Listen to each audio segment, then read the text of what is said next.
السلام عليكم، ازيكم يا حبايبي؟ اللهم صل على سيدنا النبي عليه السلام. وحشوني جدا جدا من الفيديو اللي فات. عملنا بقى كحك العيد، عملناه في البيت بطريقه سهله. عملنا منه شويه كده بالملبن والعجوه، وعملنا شويه كده منه ما شاء الله كده ساده كده اهو. ده الساده اهو ما شاء الله اهو. بصوا ده ساده. وعملت شويه بقى عشان عندي في اللي بيحبوه ساده وفي اللي بيحبوه كده. ده عملناه عشان كده. بصوا ما شاء الله، عايزه اوريها لكم. بصوا اهو. بصوا العجوة اهو. يبقى لو عجبك الفيديو ما تنسيش تشتركي معايا وتعملي لي شير او لايك، ويلا بينا نشوف الطريقه مع بعض. معايا بقى 2 كيلو من الدقيق. ده متخصص للكحك، او ممكن تجيبيه من عند العطار تقولوا له هعمل بيه كحك المخبوزات بتاعه العيد هيديكي. بسم الله الرحمن الرحيم. معايا هنا بقى معلقه كده من السكر البودر. معايا معلقتين من اللبن البودر بس عشان الحاجه فوق بعضيها. وهنا 3 معالق من السمسم، نص معلقه من البيكنج باودر.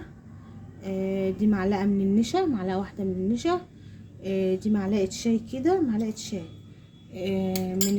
من المحلى. ادي المكونات اللي هي الجافه. معايا هنا كوب من الميه الدافي، حطيت فيه معلقه سكر ومعلقه من الخميره الفوريه، وقلبتهم ودوبتهم. ادي اللي احنا هنحتاجه للعجن. هدمج بقى المكونات الجافه كده مع بعضها زي ما انتم شايفين اهو.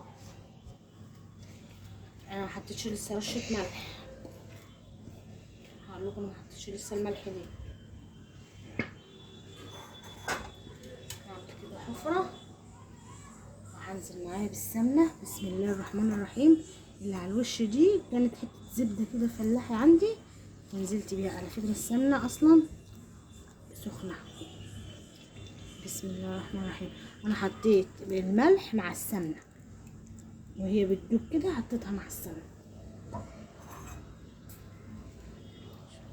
بسم الله الرحمن الرحيم. السمنه قد ايه؟ دول 2 كيلو دقيق. حطيت لهم سمنه كيلو و100 جرام من السمنه. يعني الكيلو الدقيق بياخد 550 جرام من السمنه، يعني نص كيلو عليه 50 جرام.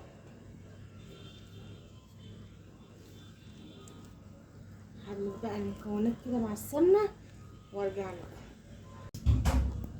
بصوا بقى انا الدقيق اختفى معايا. بصوا العجينه ما شاء الله عامله ازاي. بصوا انا لسه كمان ما بستهاش. يعني بصوا العجينه ناعمه معايا ازاي وانا ما بستهاش لسه ولا حطيت لها اي حاجه. بس انا هضيف لها هنا، ده جايباه كده من عند العطار، ده اسمه اسانس حليب اهو. بسم الله الرحمن الرحيم. هحط نقطه كده اهو. ده اللي بيستخدموه الحلوانيه وبيستخدموه بتاع الفران اهو. حطيت كده هبدأ بقى هنبس بقى العجينة مع بعضنا. هنبسها كده تحت ايدينا كده وارجع لكم. المرحلة بقى دي انا بسيته. بصوا هي اكتر من 10 دقايق. وادي الخميرة معايا اهي. بصوا عملت ازاي. انا عاملاه بالمية عشان المية بتطول عمر الكحكاية اكتر من اللبن. في المرحلة دي بقى انا بس هلم كده بطراطيف صوابعي، مش هبس ولا حاجة كده، بالراحة كده لحد ما تتشرب العجينة معايا المية.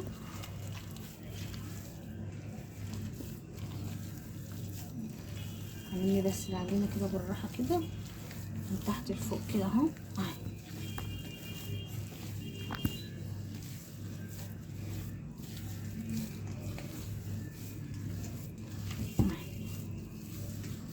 مش هعجن ولا هبس تاني، خلاص كده.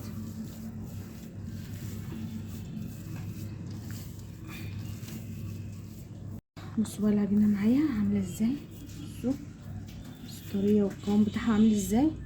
نعمل لها بقى اختبار مع بعض اهي.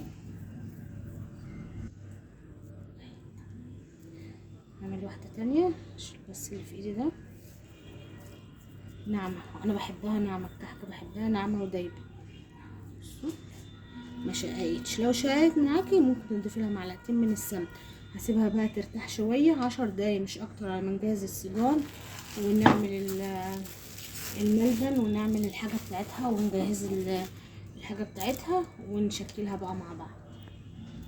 بصوا بقى الملبن معايا، حطيت له معلقة من السمنة ومعلقتين من السمسم وحطيت له ظرف فانيليا، واي بقى مكسرات حابة تضيفيها براحتك. هنزل بشوية كده مكسرات كرشام كده عندي اهو كده. ايه خلصت. وهنا بقى العجوة اهي فككتها كده بالراحة كده على البخار اهي، ومعلقتين من السمنة وحطيت لها شوية من السمسم، معلقة كده من السمسم او معلقتين. حابة تضيفي لها مكسرات براحتك، حابة تحطي لها رشة كده من القرفة براحتك، وحطيت لها برضو ظرف من الفانيليا. انت حابة تحطي لها اي منكهات حاجة بقى ترجعي. دي الحشوات اللي احنا هنحشي بيها الكحك بتاعنا بقى النهارده. هقلب بقى الحاجه دي وهنقعد بقى ايه نشوف هنحشي بايه بقى. عندك منقاش، عندك بصامه، اللي يريحك. خلصت بقى كميه العجوه كده كورتها زي ما انتم شايفين، وادي الملبن كده برضو كورته. تحطي واحده بقى جوه العجينه، وبالمنقاش زي ما انت شايفه كده معايا اهو ننقشها كده اهو. او ممكن تعملها ايه بالبصامه، نعمل واحده بالبصامه برضو اهو. واحدة عجوة كده فيها اهو. نقفل على الحشوة كده اهو، كوريها وبالبصام. هخلص بقى الكمية ونسويه ونشوف هنعمل مع بعض ازاي.